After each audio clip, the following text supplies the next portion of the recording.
आणि आता वळत पुढच्या बातमीकडे। माढ्यातून जलपर्यटन केंद्र हलवू देणार नाही असं अभिजित पाटील म्हणालेत। अहिल्यानगरसाठी स्वतंत्र जलपर्यटन केंद्र मंजूर करून आणा नाव न घेता अभिजित पाटलांनी राधाकृष्ण विखे पाटलांवर हा निशाणा साधलाय।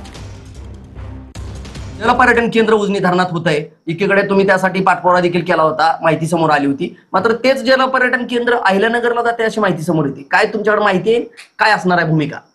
आपल्याला सर्वांना माहिती आहे की या ठिकाणी मुख्यमंत्री महोदयांनी आणि त्याच्या सर्व कमिट्यांनी 282 कोटी रुपये जलपर्यटनला त्या ठिकाणी मंजूर केलेत आणि जलपर्यटन करण्यासाठी ज्या बोटी आहेत त्याचं टेंडर देखील झालं होतं। परंतु त्या ठिकाणी काही त्यामध्ये बदल करून अशा गोष्टी काहीतरी त्या पुढे आणून त्या ठिकाणी हलवण्याचा प्रयत्न होतोय, परंतु तो आम्ही होऊ देणार नाही। हे जलपर्यटन हे उजनी धरणावरतीच आपल्या माढा तालुक्यातच होईल, यासाठी आम्ही त्या ठिकाणी नक्की हट्ट धरून मुख्यमंत्री उपमुख्यमंत्री यांना त्या ठिकाणी लावून धरून त्या ठिकाणी करण्याचं काम करू। परंतु जे अहिल्यानगरला हलवण्याचं काम होतं, आमचं म्हणणं आहे तुम्ही मंत्री आहात तर तुम्ही दुसरं एक त्या ठिकाणी तिकडच्या जिल्ह्याला वेगळं करा, आमच्या जिल्ह्याचं मात्र हलवू देणार नाही, ते इथंच होईल यासाठी आम्ही त्या ठिकाणी आग्रही राहून आणि ते केल्याशिवाय स्वस्थ बसणार